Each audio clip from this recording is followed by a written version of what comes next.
morning, Nanshin White. Nanshin is a lay teacher. Her teacher is Diane Minaj, and she practices in the Japanese Soto Zen tradition, same tradition as we do.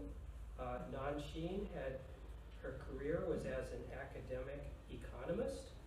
She founded the Open Land Sangha in 2019. That's in Moorhead, Minnesota, in the Great River Valley, where I grew up. And she studies there and practices with her Sangha. She visits churches, universities, talks about her practice there. And she drove down yesterday with her husband, Tomei, to be here with us, and I'm very grateful for that. Nanshin is now a member of our Sangha and has spoken several times before on Sunday mornings, so you may remember her. I'm so grateful that you could be here, and I'm so looking forward to your talk. Thank you. Thank you, Ted. Good morning. There you are. Good morning. Thank you for that introduction, and thanks to all of you for being here this beautiful spring day, surrounded by all these blossoms. They're so exquisite. They are also impermanent and great teachers. And for those of you who have allergies, it's probably an extreme relief to know they'll be gone soon. Nature is quite a teacher, isn't it? Today I'm going to talk from a fascicle from Dogen's Shobogenzo, and it is generally traced to the Buddha Shakyamuni's last teaching. In Japanese, it's called Hachi Dainin Gaku. So, in English, Hachi means 8. Dainin is translated multiple ways, and I'll tell you my favorite in a few minutes. Dainin can be translated as bodhisattva, as great beings, as mature adults, as grown-ups. And that's kind of what I like right now. Maybe it's that I'm longing to behave like a grown-up when I look at screens and see news and those kinds of things. So I think that's what's happening right now with me. So the title is The 8 Qualities of a Bodhisattva, the 8 Qualities of a Mature Adult, or the 8 Aspects of the Awakening of Great Beings. In a book that's recently been published called Roots of Goodness, which is a series of commentaries on this fascicle by Uchama Koshoroshi and translated by Daitsu Tom Wright, he calls this fascicle the 8 Qualities of a Great Person.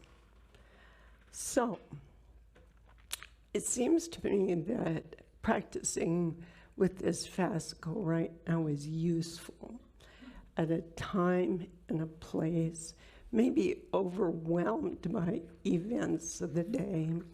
It inspires me to be a grown-up. So let's talk about the 8 qualities. The 8 qualities are having few desires, knowing one has enough. Those are the 2 I'm going to focus on today. Also, appreciating serenity, making diligent effort, not losing sight of the true Dharma, concentrating on settling in Zazen, practicing wisdom, and not engaging in spurious talk or useless argument. Dogen concluded this fascicle by teaching that in each of the 8, all 8 are included, and if the awakenings are practiced very thoroughly, their number is countless. Now, the first 4, having few desires, knowing one has enough, appreciating serenity, and making diligent effort, could be grouped together, and we could call those ethics or precepts. The next 2, not losing sight of the true Dharma, concentrating on settling in Zazen, those 2 are about meditation. And the last 2, practicing wisdom and not engaging in spurious talk or useless argument, are about prajna, wisdom. So wisdom, precepts, and meditation are the 3 foundations of our practice. You've probably heard that same 3-legged stool approach to the Eightfold Path.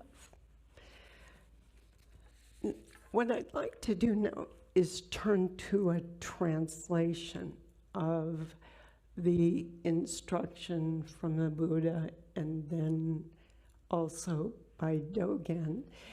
The translations I'm going to use are from Tanahashi Sensei's Treasury of the True Dharma I. Here's what he says about having few desires.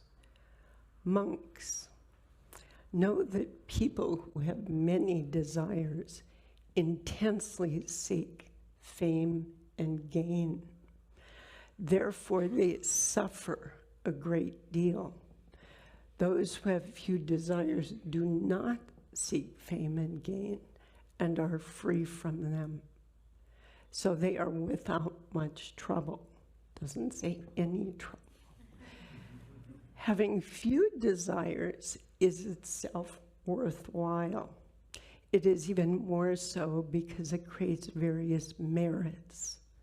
Those who have few desires need not flatter to gain others' favor. Those who have few desires are not compelled by their sense organs. They have a serene mind and do not worry because they are satisfied with what they have and do not have a sense of lack. Those with few desires experience nirvana. This is called few desires. Knowing how much is enough. Here's the text. Monks, if you want to be free from suffering, you should contemplate knowing how much is enough. By knowing it, you are in a place of enjoyment and peacefulness. If you know how much is enough, you are content even when you sleep on the ground. If you don't know it, you are discontent even when you are in heaven. You can feel rich even if you are poor. You can feel poor even if you have much wealth. You may be constantly compelled by the 5 sense desires and pitied by those who know how much is enough. This is called how to know how much is enough. The first quality is related to desire that is yet to be fulfilled. It's about developing an awareness of craving before it's acted on. The second awareness, knowing enough, or sometimes translated as knowing satisfaction, is about something received or accepted and knowing a quantity that is enough. I'm going to give a little bit of a preamble here before starting a discussion. And it is to acknowledge that the disciples of the Buddha and Dogen were living in a different time and in a different place. So I want to make a few comments about that.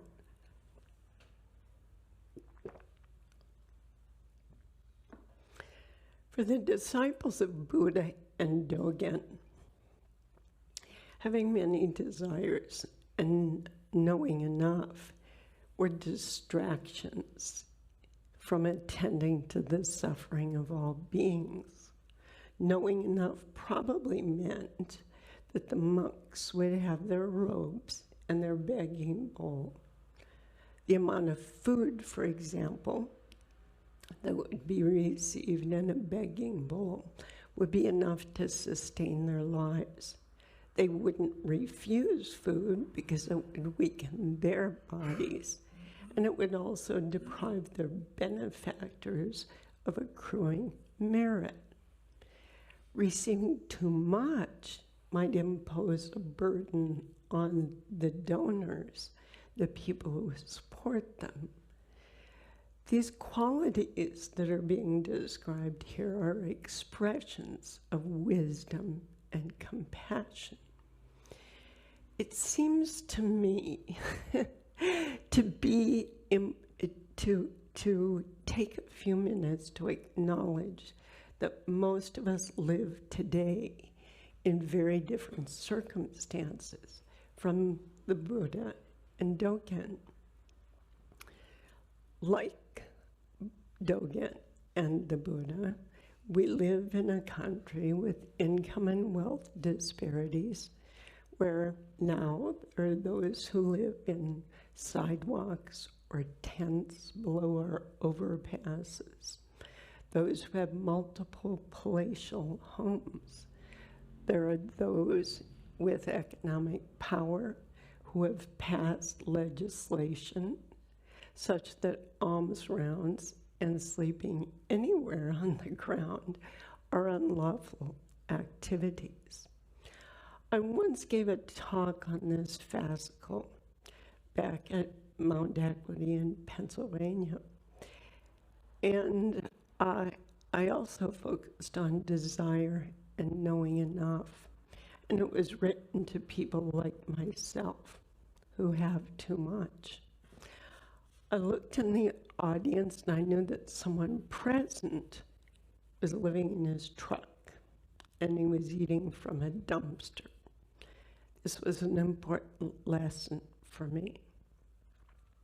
I can reduce the quantity of my material possessions. My downsizing is voluntary. Voluntary simplicity is not the same situation as involuntary deprivation. And I want you to ponder that. We need to understand that knowing enough includes knowing too much, but also some know too little. My intention in this talk, after I've brought this up, is not to scold, but it's to recognize this topic may bring up some unease and some resistance. My teacher taught us, if you find yourself resisting something, that's where your practice needs to go. So have fun with this. Now, this fascicle to me instructs us to be mature adults, to be grown-ups, to be of benefit to suffering beings, those who are content even when sleeping on the ground, and those who are discontent and in heaven. I want to share an extremely important instruction from Shobogenzo Zuimonki. Dogen taught we, as the Buddha's teaching students, children, should maintain the tradition of the Tathagata and have compassion toward all living beings as if each of them were our only child. Today's practitioners should consider doing beneficial things for others without making distinctions between people of the upper and lower classes or the intimate and unrelated. He's saying there, take care of everyone, not just your family. Practicing with desire, especially with fewer desires, can be another exercise in desire. And I'm going to share with you some examples along the way that come from my own personal experience. So keep in mind that the practice isn't to rid ourselves of desire.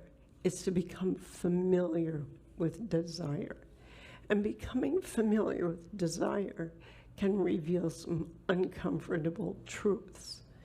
One way we can avoid that discomfort, that truth, is to just kind of bypass the discomfort. So you can sell or donate a lot of your stuff. You can buy a really tiny car. You can keep the thermostat at 60 in the winter and 78 in the summer. There's probably nothing wrong with doing all those things, but they can lead to a kind of self-righteousness, and they can lead to expectations that you'll be rewarded as a model Zen student.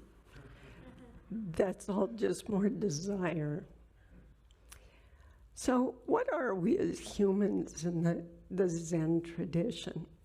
I like this from Opening the Hand of Thought.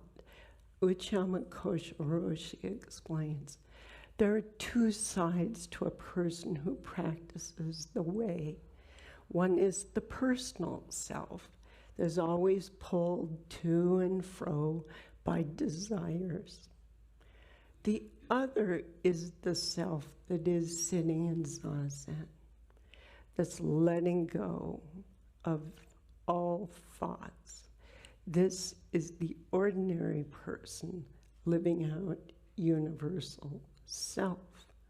So one of the first things we need to recognize is there's the ordinary, grabby, desire-filled self. But in zazen, maybe we can get glimmers of this self that lets go of these thoughts, in this particular case of desire. The personal self and the universal self are not separate. I like an example that Okamura Roshi uses, the analogy of one hand, or that would be one person. There's a front side and a back side. When one side is engaged, the other is still there. It's just not operating. So one way that we can see desire or know enough the subjects of this talk is through its absence. For us, that would be in zazen. Now, the zazen that's being described here is what Uchiyama Kosho Roshi in Roots of Goodness calls true zazen. By true zazen, he says, I don't mean a zazen that presupposes some purpose, nor is it a zazen carried out to have some satori experience. I'm talking about a zazen whereby you discover your own worth within yourself, by yourself. Now, that's the preface, some warnings, some caveats. So let's talk about the first quality. The first quality, having few desires. It doesn't say have no desires. I wonder if we didn't have some desires, if we'd even bother to eat or get out of bed in the morning or do anything. One who practices the way accepts that we have a few desires, maybe more. As we become familiar with these desires, we begin to know them intimately, and we're more free from being dragged around by them. The first part of the text talks about the desire for fame and gain, which leads to suffering. The desire for fame and gain is described many, many, many times in Dogen.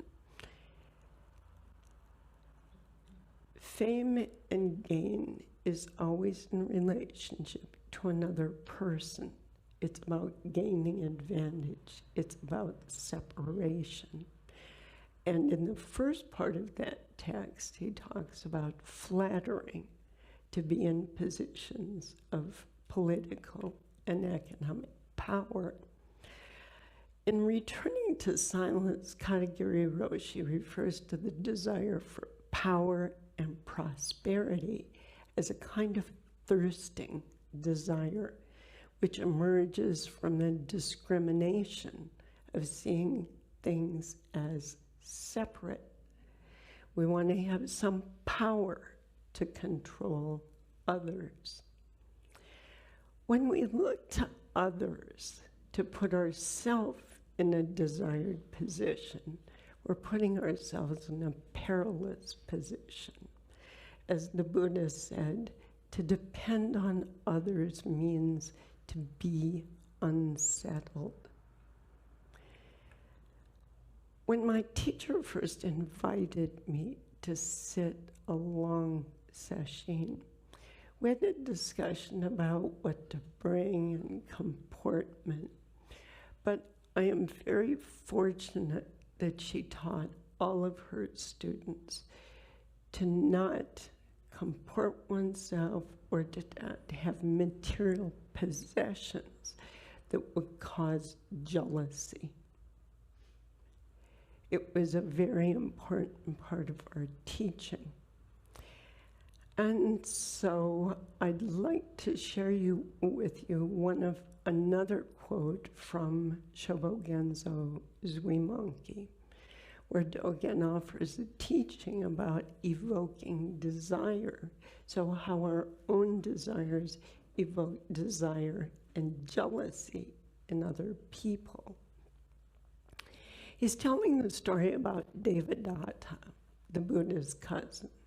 And there are stories about Devadatta trying to murder the Buddha out of jealousy.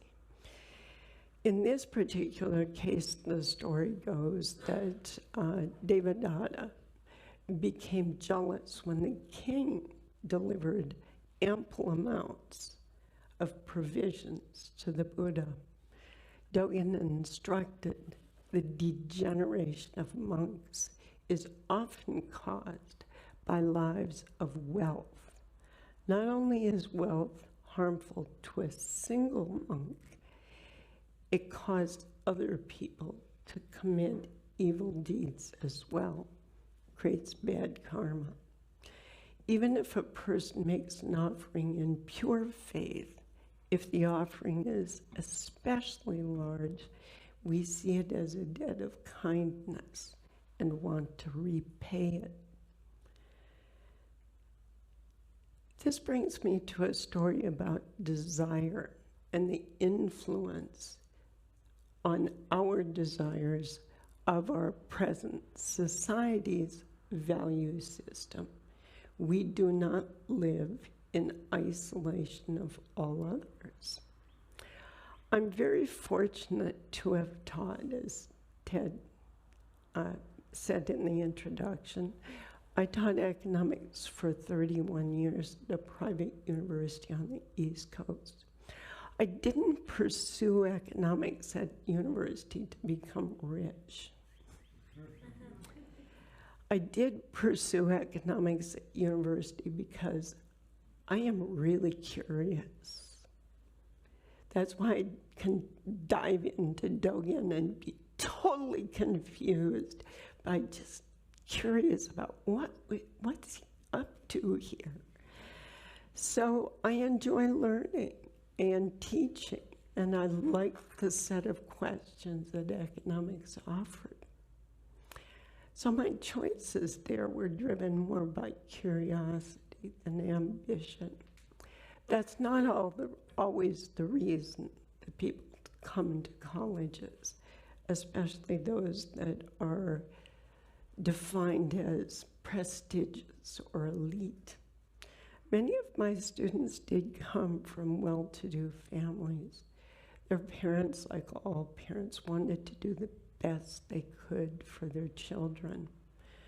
Their notions of the best were not always in the best interest of the specific child.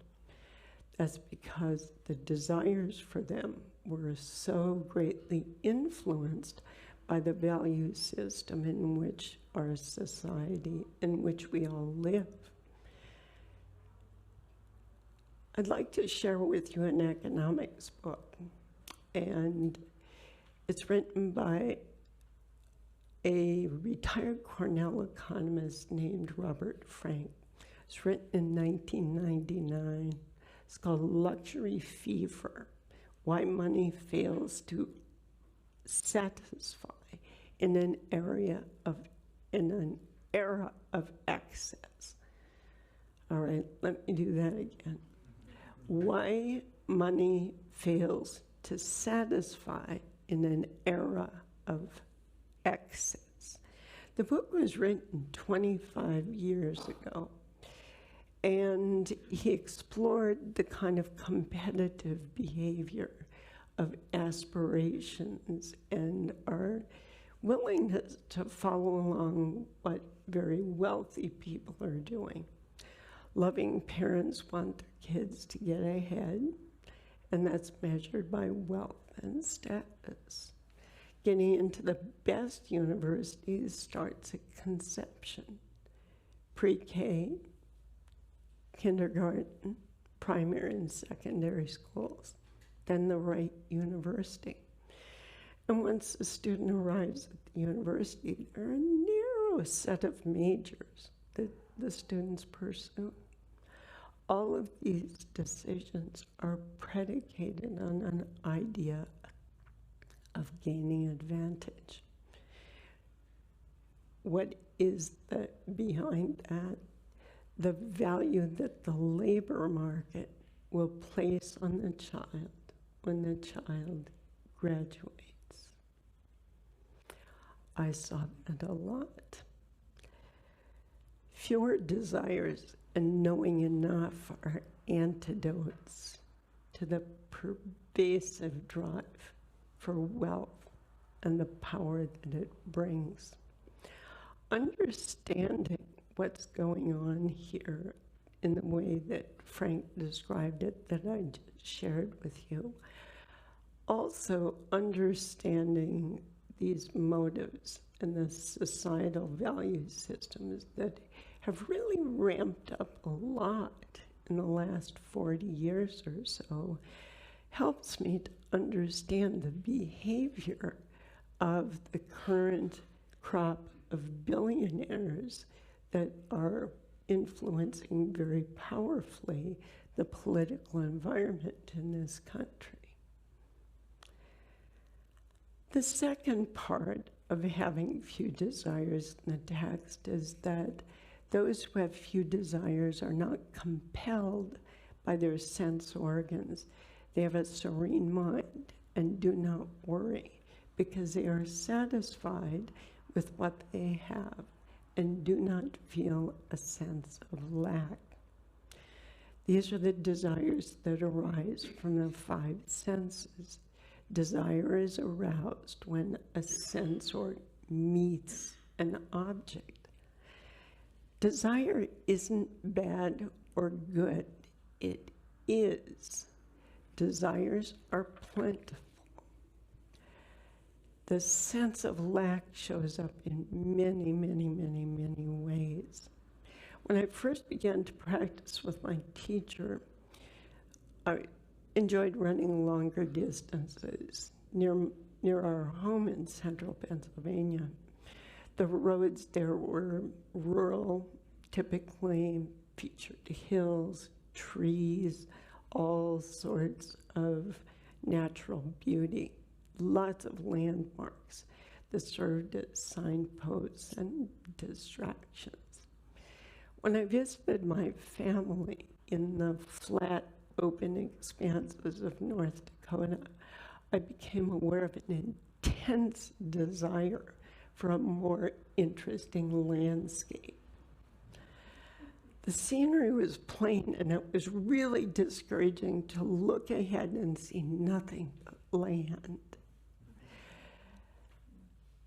Now, a 5-mile run at an 8-minute pace is 40 minutes no matter where you are, but it really didn't seem that way. The scenery at home in Pennsylvania had conditioned my thoughts about what running should be. I wanted hills and trees. So I had done what I certainly do, and maybe some of you do this too. I confused my ideas about ideal scenery with the activity of running. Being caught by scenery, in my experience, leads to desire and dissatisfaction with what is. Dogen Zen is not to deny the scenery, but when running, take one step and one step and one step with complete awareness of breath, pulse, body, scenery, without ideas of gain. Those are the qualities of Zazen. Now I'd like to turn to knowing enough. How are we doing on time? Thank you. I didn't know. One of the deepest experiences I've had with knowing enough comes from formal meals during sessions. Our teacher called this gyohatsu, and she was pretty insistent that I needed to spread that word around. So our sessions at Mount Equity were traditional, very structured. They were practices in ritual and physical form, for which I am eternally grateful. Each meal was generally informal gyohatsu style. Each person was expected to take some of the food. If you don't like lima beans, this was an opportunity to get acquainted with them.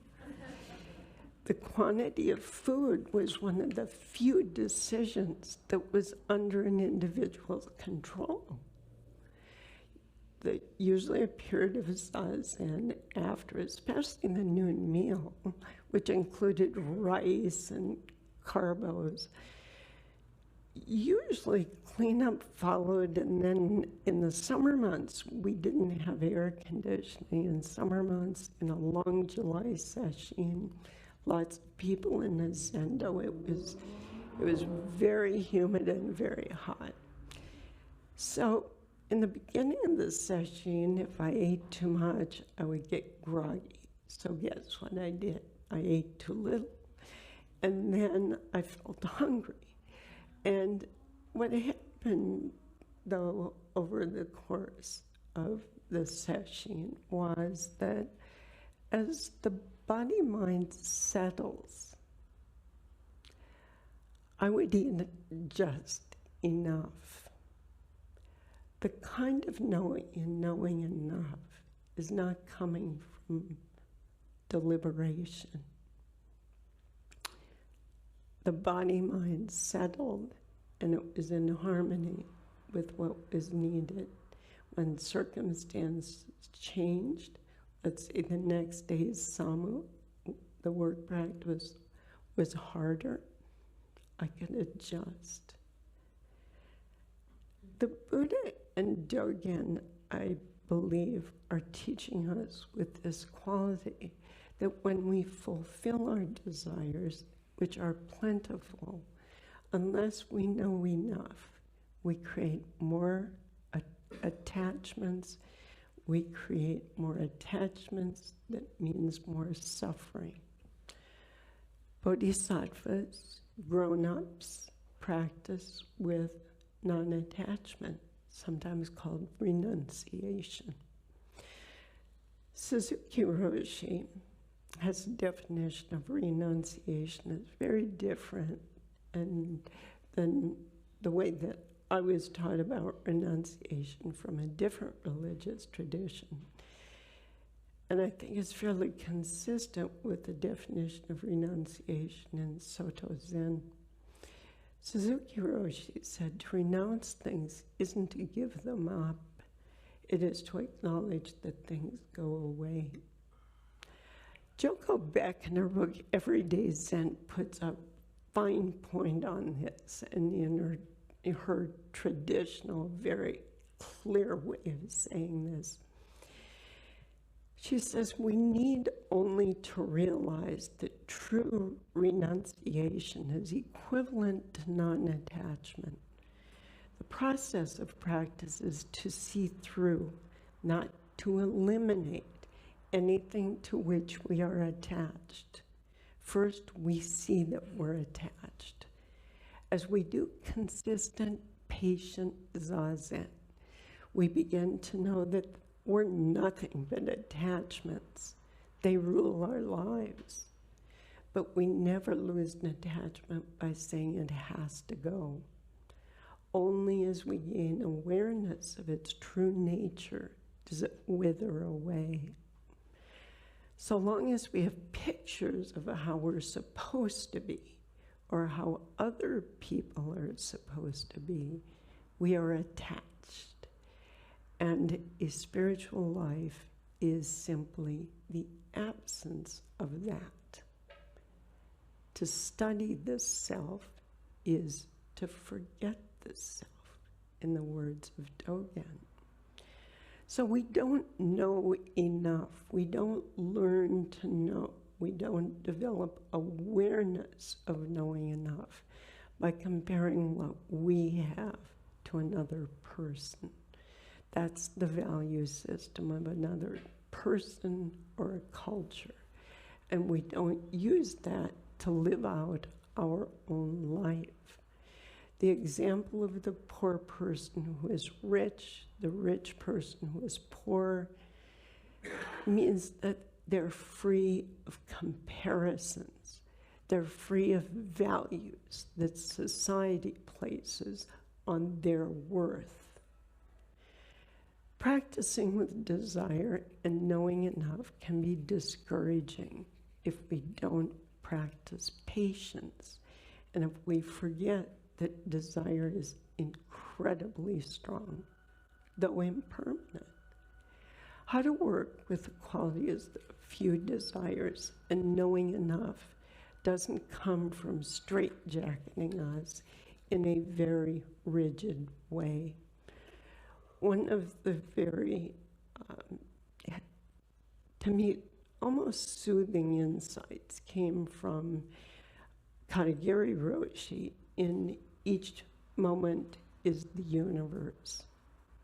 He says, delusions, or the dualistic way of life, function within interdependent co-origination. So even though delusion causes suffering, through delusion, there is always an opportunity to change your life. There is a path to freedom in every moment.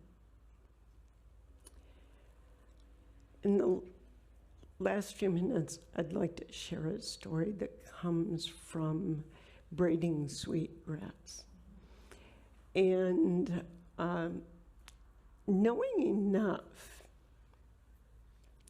We've talked about the knowing part. I want to mention enough. Enough suggests what quantity. And this is tricky because usually in our culture we think about the best thing is to not waste something. And I want to challenge our ideas of that through some commentary from Robin Wellkimmer in Braiding Sweetgrass. She's writing about indigenous wisdom, and especially the harvest. Here's a paragraph from her book. Collectively, the indigenous canon of principles and practices that govern the exchange of life for life is known as the honorable harvest. They are rules of sort that govern our taking, shape our relationship to the natural world, and rein in our tendency to consume, that the world might be as rich for the 7th generation as it is for our own. She then goes on to tell a story about a young man who is visiting an Ojibwe family, and it's during the time of the wild rice harvest. And he noticed that the way they harvested wild rice was to paddle out and to take some of the rice and then to slam it on the boat, the interior of the boat, and some of it then would be knocked into the water. And the visitor thought it was really inefficient because about half the rice fell back into the water instead of landing in the canoe. The engineering student was very grateful to this family, and he decided to design a capture system that would yield more rice. And his host told him this: yes, we could get more rice that way. But it's got to seed itself for next year. What we leave behind is not wasted. You know, we're not the only ones who like rice. Do you think the ducks would stop here if we took it up? Our teachings tell us to never take more than half. That, too, is knowing enough. In conclusion, thank you all for listening to these words, but don't get caught in the words. The Dharma is not in the words. Knowing here as it's used comes not from your encounter with these words, but from practicing these qualities in your lives.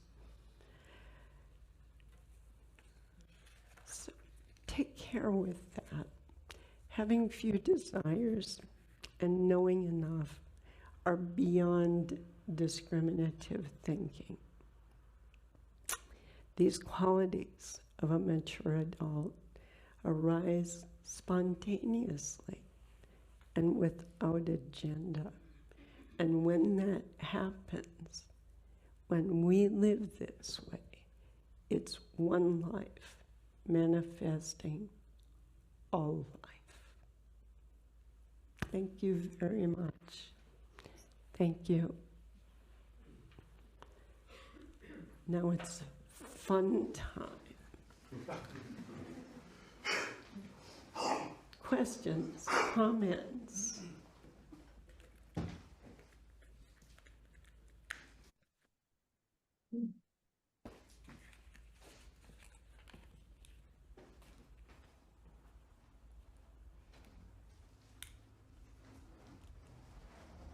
Andrea. Wonderful, thank you. Thank you so much for such a meaty and thought-provoking talk. I really enjoyed it. And I just wanted to tell you what something that Katagiri said that was coming up for me while you were talking. he had a lot of slogans. And those are the things I tend to remember the most about what he taught. But he talked about knowing how to be master of yourself in whatever situation you may be. Yeah. And it's not a question of, like you were talking about, imposing a certain structure of how you should behave and setting a standard for behavior. It's what arises from your practice and from what exactly you were saying, that this is, emerges from your practice life that you can be. And in our society where reactivity is so much an aspect of how the world around us behaves, I think, you know, you think about being the adult in the room, even when you talk about the being factors of a mature adult. And your talk is so timely, and thank you so much. To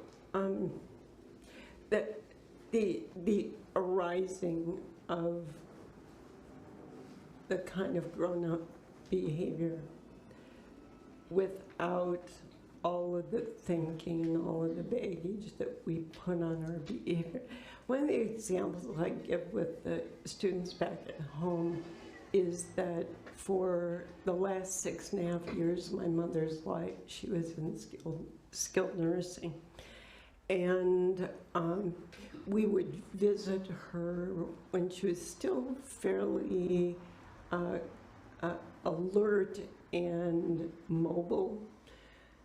We would visit for longer periods of time from Pennsylvania, and at the time she was living in Bismarck, North Dakota. And there were a lot of people who were in wheelchairs or using walkers.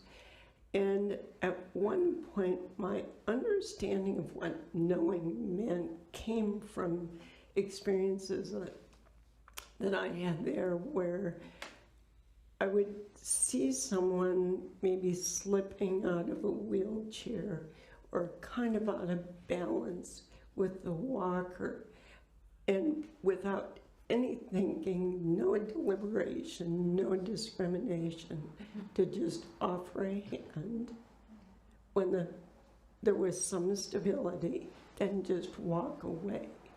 You know, it wasn't gaining mind, it was just, that's what was called for in the moment.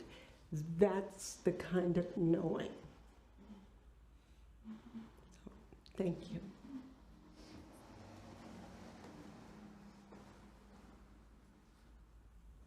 I remember when I first started into Buddhist principles, that I used to think, well, it's easy for the ancestors to talk about, you know, renunciation and dealing with desire and craving, because they had so much less. I mean, we didn't have modern media and the internet and all the distractions that we have, and the personal possessions, et cetera, et cetera. So as I thought about this over time, I realized it's not just those things, those material things that drive craving, desire. And so when you read the ancestors, you know, maybe in some ways it was simpler for them to renounce, perhaps deal with cravings, desire, but perhaps not. I'd like to hear what you say about that. In the next, and I do love this fascicle, I keep coming back to it. I like the brain-numbing, difficult Dogen, but I also like this. So you think about Dogen on top of a mountain, or any of the ancestors, and isolating themselves in that way. The noise comes not just from being in a city, but the noise comes from our internal noise, right? And I think that they probably had internal and external noise to contend with, just like we do. it just takes a different form. But that would be my response to that. There are all kinds of stories about treachery and, our bloodline, even though we draw that beautiful, beautiful bloodline that's all connected, there are disruptions in there because people are human. And that's pretty apparent when you study our lineage. Yeah. This is a lifetime of lots of lifetimes of practice. Thank you. Yes. I haven't heard a more concise explanation of the Dharma or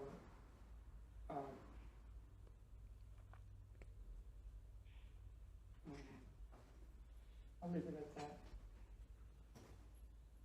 But I have 3 degrees and countless certifications, but the time that I learned the most about myself was when I was at Gamble Abbey for a year.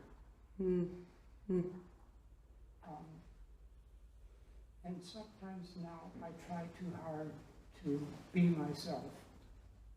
I might say something to someone about myself and then think, oh, I might have misled them about me.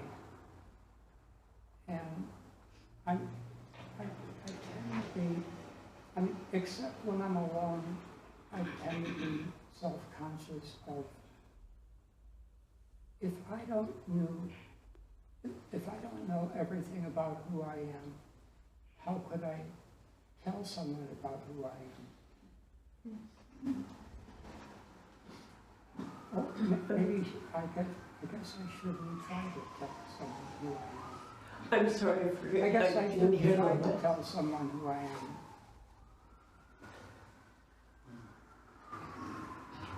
I should maybe just relate to the person. We tell people who we are in many nonverbal ways.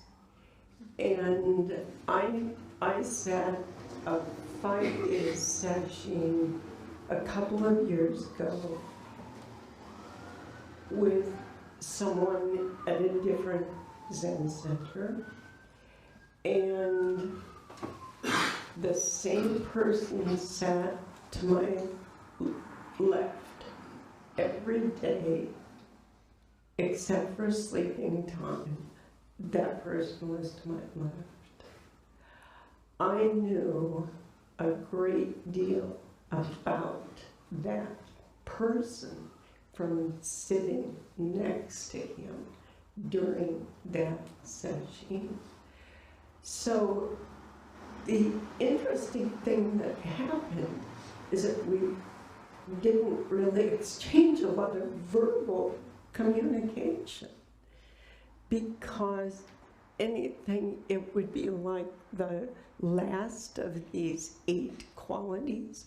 It seemed like it would have been engaging in really frivolous conversation. So I think that we communicate a lot of our communication is nonverbal. And what it is that we communicate to people, I will say that I communicate different things to different people. The way I present myself to someone, and that person is going to create their impression of me based on their own world. So I'm not really sure how to respond to that other than to say that if you were at Gampo Abbey, that monastic environment is one where talking can be really important if someone misunderstands an action. But at least in the monastic situation I was trained in, we didn't talk very much. We didn't explain things about ourselves very much because we interacted in a way that didn't require that. But we did speak to try to clear the air on something. If someone had a perspective on something that happened and they wanted to clarify it. Does that help? Yeah, very helpful. And Good. it reminds me some experiences that I can recall and make use of. Good.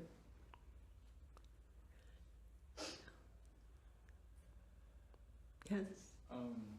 I often think about achievement and fame. Mm. I like to draw and make art, and I find myself a lot thinking about who will I share this with, and like, will I make money from it? Mm-hmm. And yeah, I just want to say I struggle with that idea. Yeah, as you should. As artists are called starving artists for a reason. Yeah, the arts, yeah. And it's a commentary on who we are as a society and what we value, right?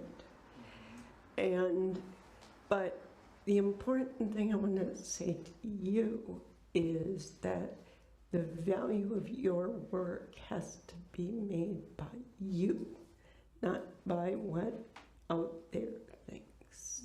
And that's really important to do art because it's what you love. And it gives your life life. Yeah. Thank you. Yes. Short one.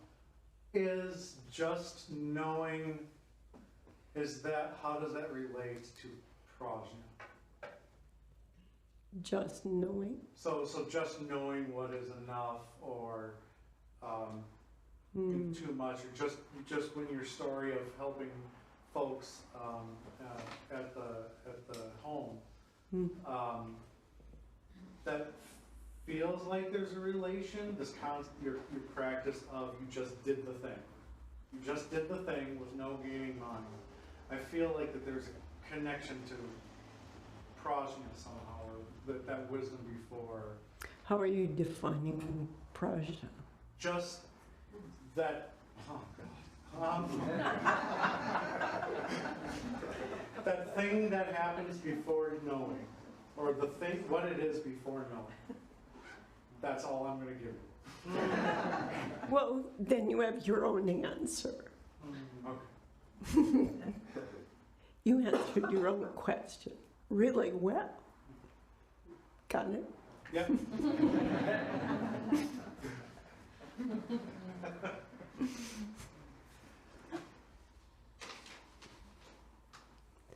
Yes. So, I really appreciate the story about wild rice. Really struck home to me. Yeah. Because I really sense, the obvious, this energy of extraction that exists within our culture. Mm-hmm. Me first, whoever gets there first takes it all. Mm. And I just really was struck when listening to the story about this really force of seeing the nature of things and observing and allowing what should be to emerge out. And, it really kind of strikes a chord for me because my wife and I recently watched this documentary called Common Grounds about regenerative agriculture. And I really see the force of this, of seeing through to the nature of things. And I wonder a bit about how we can all bring kind of this attention into our lives, because I really need it, and I think we all do as well, to be able to take a step back and really notice when is it best for me to reap, and when is it best for me to kind of allow some of this energy to move out more naturally? So, what are your circumstances? What interests you in that way? You must have some idea of how you could begin a process of acting on that teaching that comes from our indigenous peoples. I mean, the first thing for me, of course, comes just attention. The moment I notice something, I can start to act on it and Yeah. begins to act upon me. Yeah. But, you know, I just find myself wondering how this nature can start to show up in myself and out into the world. Because it seems like this is sorely needed. Nurturing the nature in yourself. Yeah. What I find is that as my awareness grows more and I become more sensitive to the conditions of the outside world and my inside world, which aren't different, but I'm making that distinction here. The more I settle and see what's out there, there's a lot that makes me really sad. When I grew up, agriculture was at a much, much smaller scale. Farmers were more intimately associated with the land. Now, at least where we live in the Red River Valley, there are tractors that are as big as your big, tall buildings, and there's one person riding 30 miles an hour across the fields. I'm not sure that's healthy for the land, the humans, the seeds that are being power driven into the ground. But what can I do when I see that? And the fact that I'm aware of what's going on is the first place to start. I'm not going to revamp American agriculture, but what can I do at home? And find those places where you can make a difference. You can maybe find places where you're less reliant on the industrial food supply. But your circumstances and your development of awareness, which for me always comes from sitting. And there are Buddhist teachers who have written quite a bit about consumerism. I tend not to like isms on words, so that's why I did that. But there are some interesting readings out there about forming groups, about community-sponsored agriculture.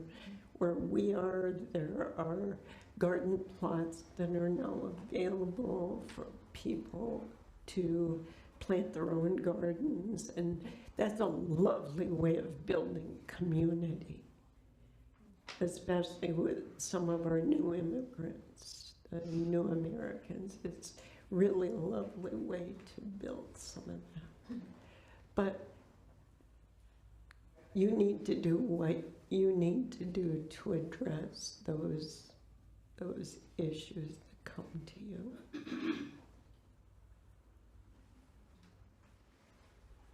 Okay, thank you, Nanshin. It's time to You're, turn this over to Michael. Yeah. Thank you so much.